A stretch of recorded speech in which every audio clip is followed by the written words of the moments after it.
tulis itu, betul? Dan di situ tertulis dikatakan, bertobatlah kamu karena waktunya sudah dekat. Sejak kapan itu kalian keluar?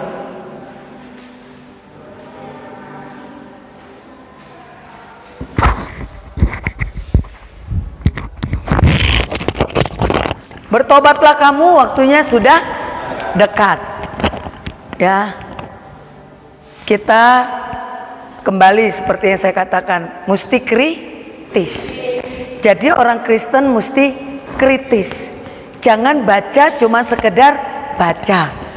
Jangan mengerti firman seperti yang tertulis saja. Kenapa? Sekarang kita tahu di Efesus dikatakan semua adalah dalam bentuk rahasia. Rahasia yang berabad-abad. Berarti ada banyak rahasia yang tertulis di sini yang masih akan dibuka dan diterjemahkan lagi pada waktunya. Dan waktunya itu adalah akhir zaman. Zaman akhir. Siapa yang membuat itu? Elohim sendiri. Apa yang menjadikan kita bisa mengerti? Karena dia memberikan Roh Kudus. Dan dia sudah memberikan Roh Kudus hari ini. Oleh karena Roh Kudus, maka dimulai disingkapkan. Penyingkapan itu kita mulai dari kalimat sudah dekat. Perjanjian lama berkata sudah dekat. Perjanjian baru apalagi? Bertobat sudah dekat. Bertobat sudah dekat. Dari mulai lahir sampai sekarang udah berapa ribu tahun? Udah ribuan tahun, betul?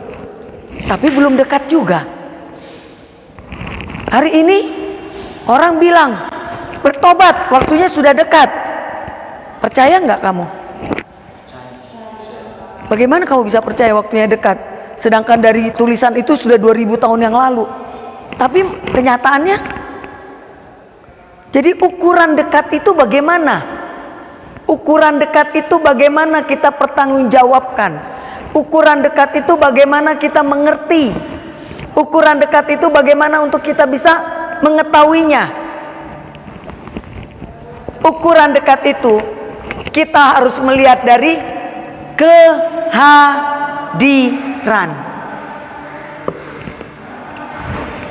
Kehadiran siapa? Kehadiran Elohim. Ukuran dekat, ya. Jadi ukuran dekat itu ukurannya adalah, patokannya adalah kehadiran Elohim.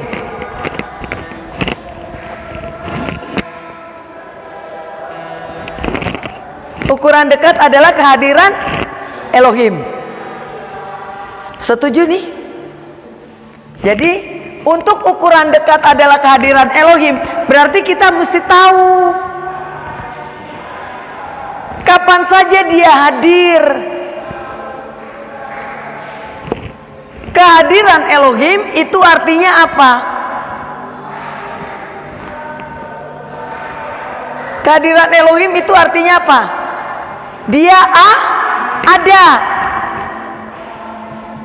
Ada, oke. Sekarang kehadiran Elohim. Kapan saja Tuhan ada? Kapan saja dia pernah hadir? Hadir di mana sekarang? Hadir di mana? Di surga atau di luar surga?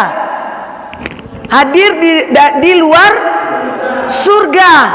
Kalau di dalam surga, bagaimana kita ngukurnya? Kan gitu. Sama. Manusia Taman Eden ada di dalam Taman Eden. Siapa yang bisa ngukur waktunya? Ada yang bisa ngukur berapa lama di sana? Ada orang yang bisa ngukur? Enggak. Mau sejago apapun ilmu di bumi ini, tidak akan bisa ada satu teori atau formula yang bisa mengukur berapa lama sebenarnya manusia Adam dan Hawa itu tinggal di Taman Eden. Tidak ada yang bisa ukur. Kenapa? Karena Taman Eden itu adalah tempat Elohim berdiam. Ya, dia hadir di situ. Berarti yang bisa kita jadikan ukuran adalah di luar surga. Di luar surga. Ya, ukurannya. Berarti mari, kehadiran Elohim di luar surga itu disebut manifestasi. Kehadiran Elohim di luar surga itu artinya manifestasi atau bermanifestasi.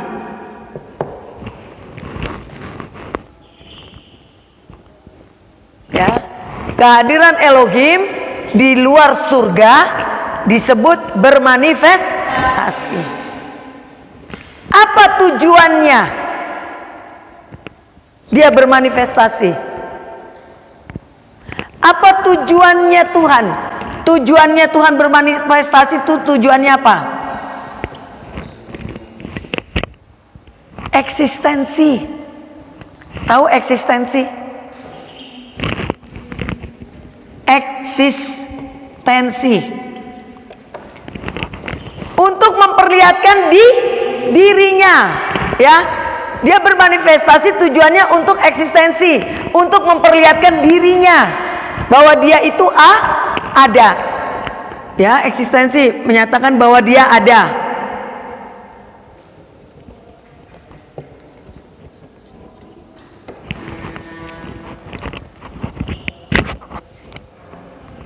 Jadi kalau ada lagu yang pernah ada, yang ada, yang akan datang, ya, nangkep situ pernah. Jadi ini adalah eksistensinya Tuhan, dia bermanifestasi. Kehadiran Elohim di luar surga disebut manifestasi, yang tujuannya untuk menyatakan dia ada. Kalau begitu, mari kita lihat di kitab suci, kapan saja kita bisa melihat kehadiran Elohim di luar surga. Kapan saja. Satu. Sebelum sampai di sini kita belajar dulu yang satu. Oke? Eksistensi. Ya. Nanti kita pelajari, kita balik dulu ke sini. Ya. Sebelum kita sampai ke manifestasi, kamu harus pahami dulu siapa Tuhanmu. Kamu kenal Tuhan nggak? Seperti apa dia?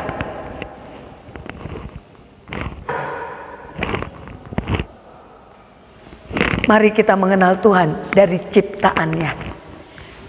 Mari kita belajar mengenal Tuhan dari ciptaannya. Siapa ciptaannya yang sangat termulia? Manusia. Oke. Apa yang ada pada manusia? Apa yang ada pada manusia? Yaitu kemuliaan. Ya, hewan tidak punya kemuliaan. Apa yang ada pada manusia adalah kemuliaan. Sebagai ciptaan ya, yang paling mulia adalah manusia. Kenapa manusia itu mulia? Kenapa manusia itu dinyatakan mulia, yang paling mulia? Karena manusia diciptakan serupa segambar, ya, serupa segambar oleh Elohim. Ini manusia, ini Elohim. Kita mulia karena kita diciptakan serupa segambar. Kejadian 1 ayat 27. Oke? Sekarang kita nggak kenal Elohim nih. Yang kita kenal dia cuman roh. Sekarang dia menciptakan kita serupa segambar. Kalau gitu mari kita belajar mengenal Elohim lewat manusia. Manusia, kalau Elohim adalah roh, maka manusia juga punya roh. Namanya roh manusia. Oke. Manusia punya apa lagi? Punya jiwa. Manusia punya apa lagi? Tubuh. Dari 3 ini masih ada lagi? Ada lagi? Manusia ada lagi selain 3 ini? Tidak ada. Ini disebut keberadaan manusia. Hakikatnya adalah roh Jiwa dan tubuh. Sekarang manusia diciptakan serupa segambar. Berarti gambaran yang ada pada manusia juga ada pada Elohim. Karena kita serupa. Ini serupa enggak? Berarti satu sudah. Bagaimana? Karena dia ada tiga, berarti Elohim juga ada tiga keberadaannya. Jiwa. Elohim punya jiwa. Tubuh. Elohim punya tubuh. Kan enggak. Bodoh kali kita kalau kita bilang Tuhan punya tubuh. Di mana dia kalau begitu sekarang? Kalau punya tubuh. Ya kan? Jadi kita belajar, ngerti. Roh itu artinya apa? Fungsinya untuk apa? Gunanya untuk apa roh itu? Hidup. Yang membuat manusia hidup karena ada roh. Roh manusia. Hari ini hidup itu bisa dijadikan nafas. Coba tutup, mati kita. Ya kan? Jadi hidup itu gambarannya pada kita adalah nafas. Oke. Bagaimana dengan jiwa? Apa itu jiwa? Di mana letaknya jiwa? Di mana letaknya jiwa? Di mana? Pikiran. Apalagi? Kehendak. Apalagi? Perasaan. Pikiran, kehendak. Kehendak ini adalah free will. Kehendak. Karena kita manusia namanya kehendak manusia. Atau bahasa lain ego. Egois lu katanya kan? Ego. Manusia punya ego. Itu adalah bicara jiwa. Manusia yang gak punya ego, manusia yang gak punya kehendak bebas, manusia yang gak punya perasaan, manusia yang gak punya pikiran, manusia yang gak punya jiwa. Ada gak? Ada gak orang seperti itu? Ada orang gila. Orang gila itu gak ada pikirannya. Bagian jiwanya itu terganggu. Makanya orang gila dibilang gangguan Ngerti sekarang? Kenapa orang gila istilahnya gangguan jiwa? Karena orang gila itu jiwanya yang terganggu. Tidak punya pikiran, tidak punya free will, tidak punya ego, tidak punya perasaan. Orang gila itu gak pernah sakit karena dia gak tahu sakit kayak apa. Pernah dia ngomong, aduh sakit, kagak. Jiwanya sudah terganggu, tidak ada perasaan. Oke. Sekarang bagaimana kalau ini jiwa di Tuhan, apalah gambarannya? Kalau pikiran, kehendak, perasaan, apa? Tuhan punya kehendak? Kan gitu. Punya ego, kehendak, Elohim. Oke. Tuhan punya pikiran? Dari mana kamu tahu dia punya pikiran?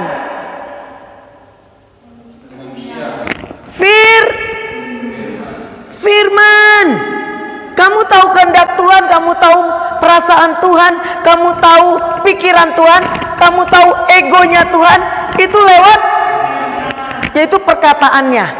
Nangkap? Jadi Elohim adalah firman. Oke, ketiga, tubuh. Apa tujuan tubuh ini dibuat? Apa? Tubuh ini artinya apa? Hah? Tempat, wadah, kemah. Artinya apa? Kehadiran atau tanda kehadiran. Coba manusia udah nggak ada badannya, di mana dia? Berarti mati, badannya udah habis.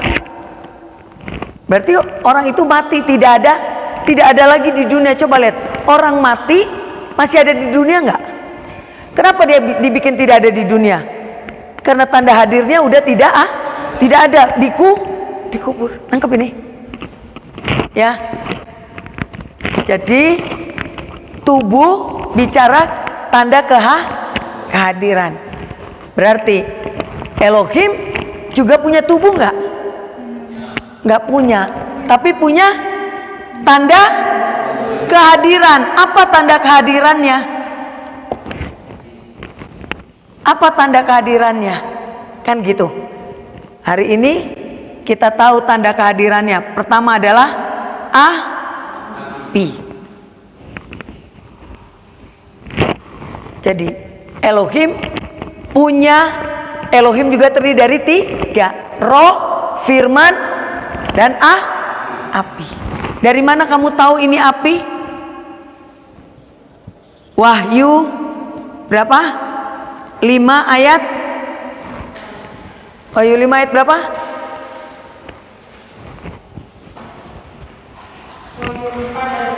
Oh, Wahyu 4 ayat 5. Apa dikatakan? Di depan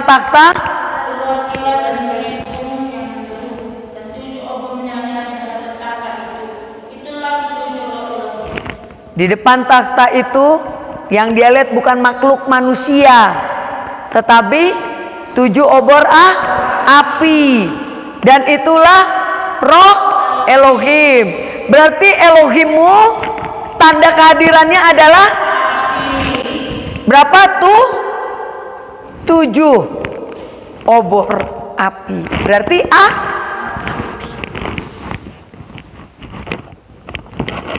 ini Elohim kita. Jadi kalau saudara kita Muslim, mereka mengatakan Allah mereka itu zat. Kalau kita bukan. Elohim kita adalah roh. Apalagi dulu kita tahu cuman roh. Di mana ayatnya menyatakan Elohim adalah roh? Bukan. Tuhan itu adalah roh. Di mana? Elohim adalah roh. Kamu cari di Yohanes 4 ayat 24. Yohanes 4 ayat 24. Katakan di situ. Barang siapa menyembah Dia harus menyembahnya di dalam roh dan kebenaran. Elohim itu roh. Lalu 2 Korintus 3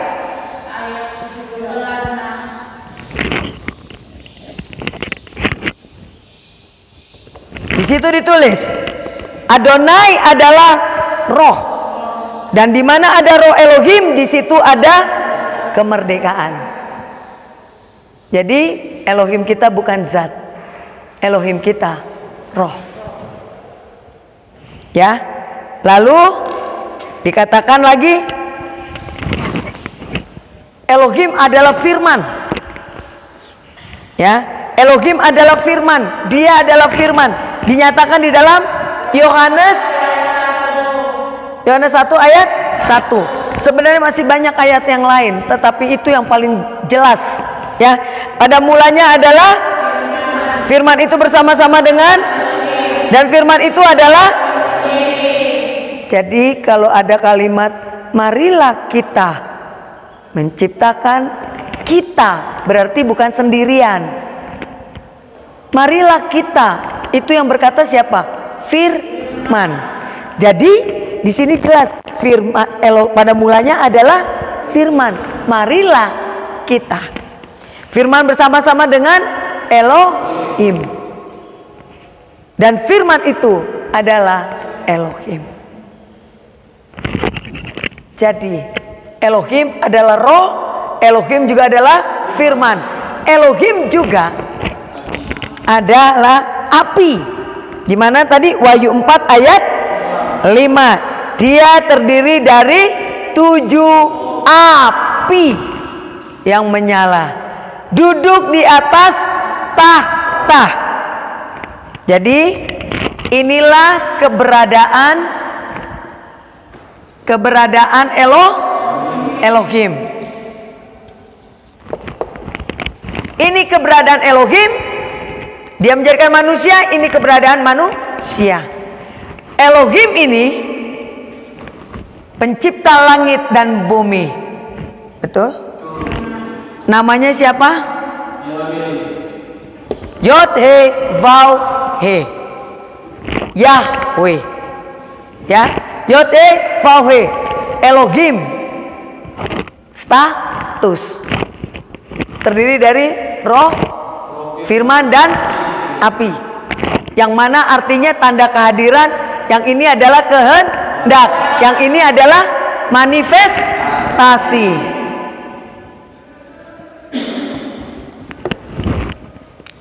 Ya. Oke, sekarang ini udah ngerti. Ini udah paham? Jadi bisa mempertanggungjawabkan kenal Tuhan lewat kita. Gak usah susah-susah lewat kita. Ya. Kalau kita udah tahu keberadaannya, maka kita bisa masuk ke sini. Yaitu kehadiran Elohim. Tujuannya adalah untuk menyatakan dia ada. Tuhan itu ada. Tujuan Tuhan bermanifestasi, dia ada. Yang paling utama, dia ingin ada di tengah umat manusia. Nah, mari kita tes. Kapan saja Tuhan menyatakan dirinya ada. Kapan saja dia pernah menyatakan dirinya dia ada. Satu, ketika dia Kejadian 1 ayat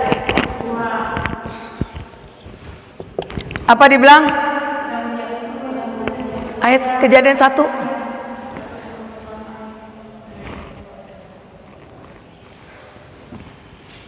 Apa Kejadian 1?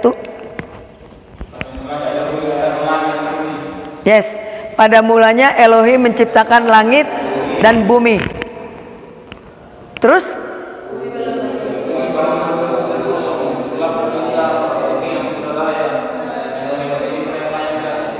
Oke, dia ngomong pada mulanya, pada pertama kali dia menciptakan langit dan bumi. Itu sebabnya dia disebut Elohim, karena dialah yang menciptakan langit dan bumi.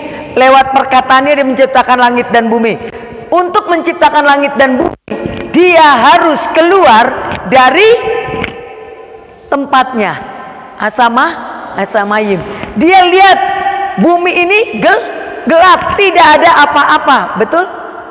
Ada nggak apa-apanya? Nggak ada. Yang keluar apa? Roh. Rohnya ngapain? Kalau melayang-layang, itu bahasa Alkitab salah itu. Bukan melayang-layang, mengerami. Kalau melayang-layang kan gini. Ini bumi, gelap. Cuman ada air. Dulu cuman gelap. Ini gelap. Cuman ada air. Anggap aja buminya bulat ya. Gelap ini. Yang ada cuman air. Ini ada Elohim. Yang terdiri dari itu tadi. 1, 2, 3. Dia lihat bumi gelap. Lalu dia keluar dari tempatnya. Dia bermanifestasi. Roh. Dibilang melayang-layang. Kalau melayang-layang itu di sini dia. Anggap aja ini dia. Ini melayang-layang namanya. Tapi bahasa asli bukan melayang-layang. Merahefet. Artinya mengerami. Kalau mengerami ini nih, dilingkupi pantat ayam sama telur. Kalau pantatnya melayang-layang, terjadi sesuatu nggak? Jadi nggak telur jadi anak ayam? Karena nempel, jadi anak ayam. Betul? Sama. Kalau firman itu dibilang melayang-layang, tidak ada penciptaan. Tapi karena mengerami, Elohim rohnya mengerami. Terjadi manifestasi. Manifestasi apa? Kuasa. Jadi kalau roh bermanifestasi, yang keluar adalah kuasa. Apa yang terjadi? Ayatnya bacanya. Yang gelap ini jadi terang. Jadi kejadian 1, Elohim keluar dari Samayim ke bumi. Jadinya terang. Terang dan gelap dipisahkan. Sampai sini bisa? 1. Apakah sudah selesai? Datang lagi. Ya, jadi terang, lalu dia menciptakan 1, 2, 3, 4, 5, 6, 7. 7 hari. Aduh, saya nggak fokus. Oke, bantu saya biar saya fokus. Oke. Kedua, Elohim datang lagi. Ini udah terjadi penciptaan. Dia ciptakan manusia yang paling mulia tadi itu. Ya. Lalu kedua, setelah manusia ada, ya, manusia berjalan dengan hikmatnya. Manusia Taman Eden karena mengenal Elohim. Manusia yang diciptakan di luar Taman Eden tidak mengenal Elohim. Jadi manusia hidup mengikuti pikirannya sendiri, sehingga manusia jalan dengan pikirannya sendiri, dan Elohim sedih, kecewa. Lalu dia membuat air bah, dibinasakan. Pada zaman siapa ini? Nuh. Jadi mulai dari Adam sampai Nuh, kejadian manusia cuma Adam, anaknya, cucunya, baru siapa? Enos. Manusia mengenal nama Yahweh.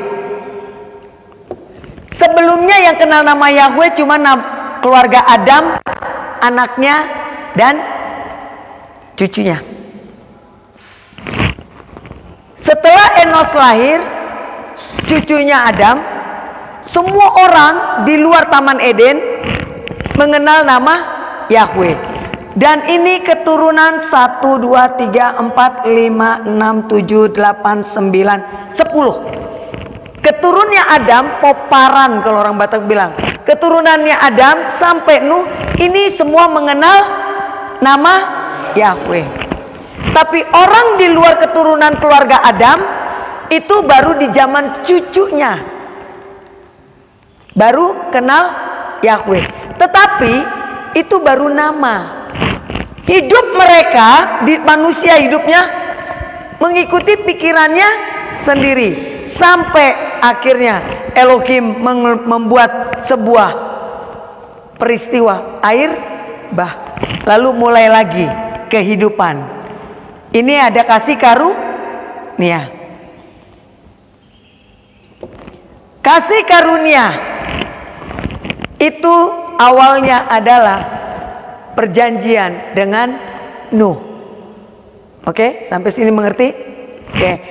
Manusia terus mengikuti jalan pikirnya sampai akhirnya Tuhan bilang, gak bisa ini. Ya, lalu Elohim memilih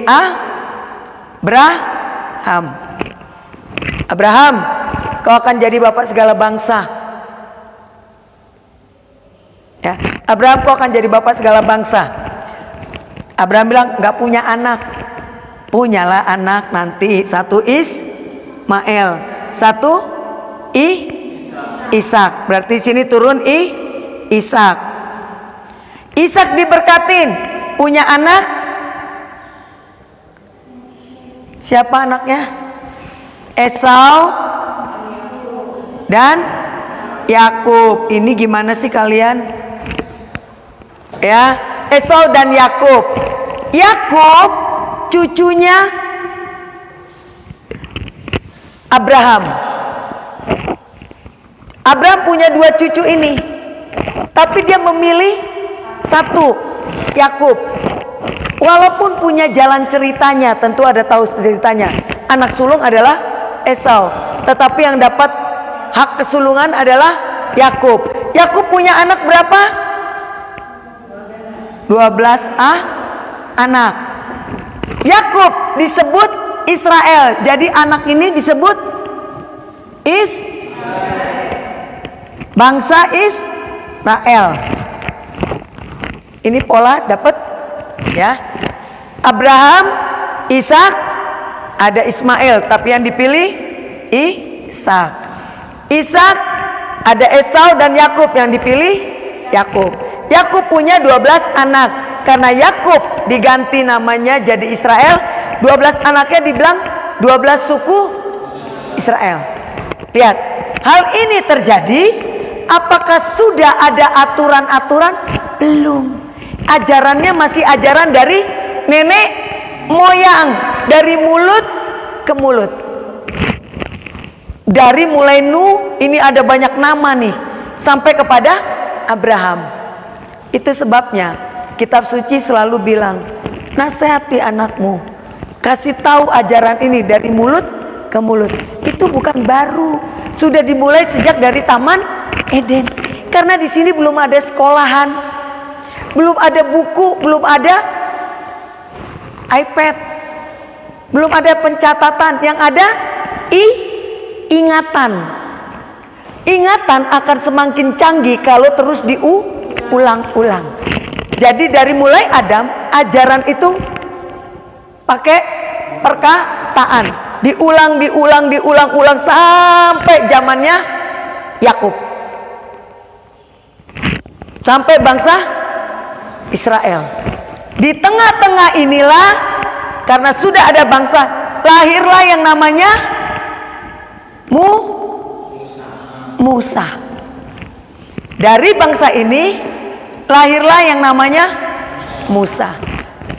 Dengan Musa, Elohim mulai membuat sistem. Dengan Musa, Elohim mempercayakan sistem. Karena nggak bisa ini. Kalau cuma sekedar diingat, tidak akan ada yang mengingat. Lalu kalau cuma dibiarkan begitu, nasihat itu awal mula bagus, lama-lama kayak orang bisik berantai. Aku bisik di sini, bla bla bla bla bla, nanti nyampe ke sini, nyampe sini bisa berubah sampai di ujung sana terterima kalimat ablah. Sampai ini bisa ngerti? Kayak orang main apa? Bisikan yang berantai. Lalu Elohim berpikir, aku akan buat aturan, aku akan buat. Dan untuk itu Elohim juga hadir. Ya, dia bilang ini sistem harus diajarkan kepada manusia. Gimana cara mengajarnya? Dia datang ke Gunung Sinai. Elohim datang injakan kaki di atas gunung Sinai. Bentuknya apa? Api. Berarti sejak dari Adam, Elohim hanya datang kepada para nabi, bentuknya suara dan malaikat. Betul? Dan setelah itu dia mulai datang kembali ke gunung Sinai. Sebagai apa? Roh, tanda hadirnya api, apa? Firman. Dia datang di mana? Di Sinai. Dan yang paling kuat adalah firman. Kalau di sini yang paling kuat adalah roh. Di Sinai, di Gunung Sinai. Manifestasinya apa? Kalau ini manifestasinya penciptaan. Manifestasinya apa? Sistem Torah. Ya. Firman dan api. Oke. Udah ya. Udah hadir ya. Keluar. Setelah dari Musa sistem jalan terus. Manusia pakai sistem Tuhan. Tapi ini hanya untuk orang Yahudi atau Israel. Jadi bagaimana dengan bangsa-bangsa? Bagaimana dengan bangsa-bangsa?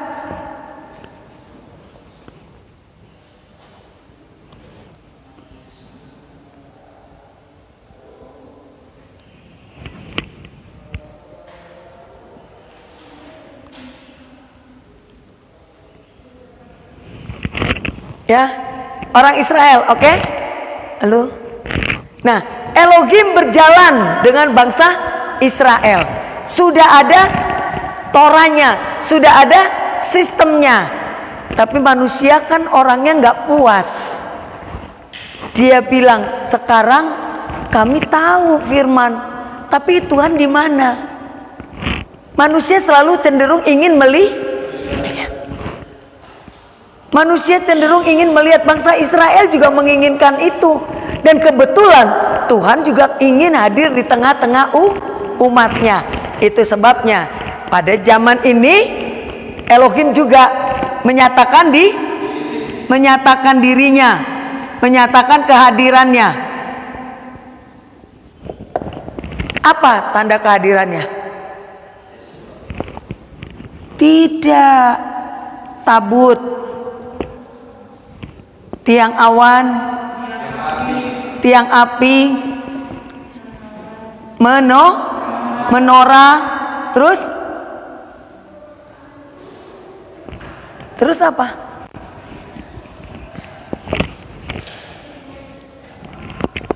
Terus apa?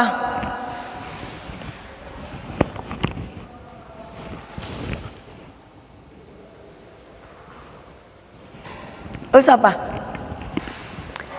Ini yang saya sengaja nanya karena kalian udah dapet, kok nggak ada yang bisa jawab sih? Saya bingung nih jadinya.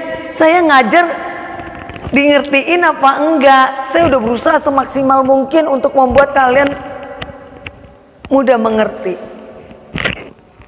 Ya, setelah Tuhan hadir di atas Gunung Sinai, Dia juga hadir di tengah-tengah umatnya. Dan ketika Dia hadir di tengah-tengah umatnya, itu disebut dengan tanda kehadiran. Karena Dia tidak bisa dipegang, hanya bisa menyatakan tanda kehadiran. Tanda kehadirannya adalah tabut. Sebab itu yang diperintahkan. 2, tiang awan, tiang api. Lalu Dia bilang, buatlah 7 api, kandil, taruh di ruang kudus.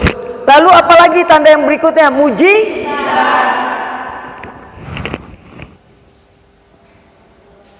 Apalagi tanda hadir. Kalau mau tahu, manusia ini adalah tempat tanda hadirnya Tuhan.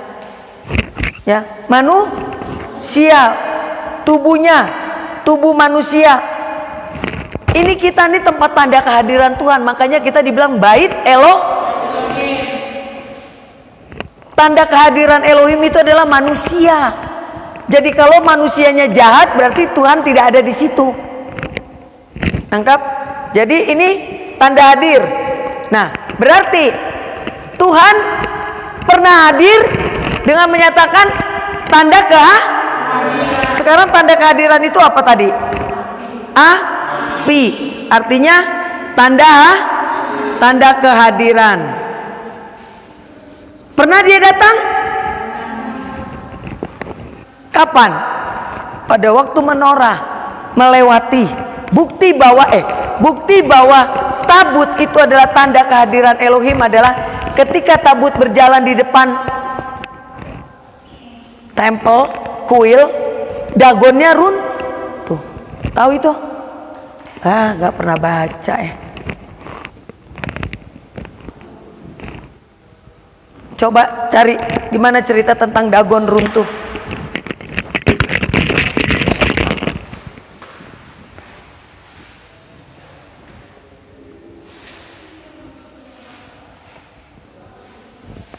Mana Alkitab? Alkitab.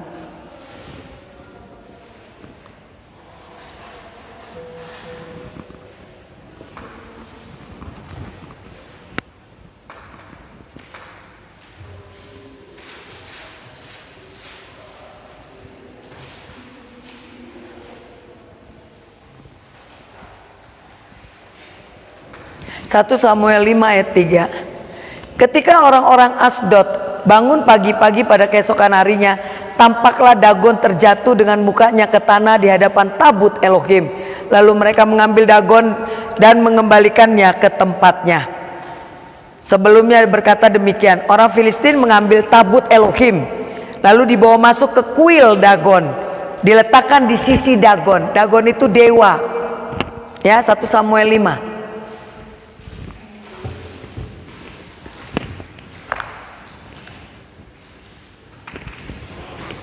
1 Samuel 5. Ya, tabut Elohim itu adalah tanda kehadirannya Elohim. Di mana ada tabut Elohim, di situ ada Elohim. Tapi kamu nggak bisa melihat rupanya. Yang kita lihat adalah tabut. Bentuknya adalah kotak yang dilapisi emas, yang atasnya ada kerub yang terbuat dari emas. Itu namanya tabut Elohim. Sit mercy, Tuhan duduk di atas tabut itu. Tapi kelihatan nggak Tuhannya? Enggak. Yang kelihatan cuma tabut. Nah, itu menjadi tanda kehadiran. Berarti Tuhan ada di bumi atau ada di Samayim dia? Di bumi. Karena tanda hadirnya ada. Dimana kita bisa membuktikan bahwa tabut itu memang benar-benar kehadiran Elohim? Lihat, tabut dicuri, dibawa orang Filistin, ya, dibawa ke tempat mereka, lalu ditaruh di kuil. Kuil itu tempat sembayangannya dewa, disejajarkan di sisi Dagon, dewa Dagon. Tapi besok paginya mereka kaget, itu Dagon yang berdiri tegak jatuh, tunduk di hadapan tabut itu. Artinya, di mana ada Tuhan hadir, semua kuasa tunduk di bawah dia. Nangkep ini, Dagon ini adalah dewa yang disembah oleh orang Filistin. Sampai sini mengerti?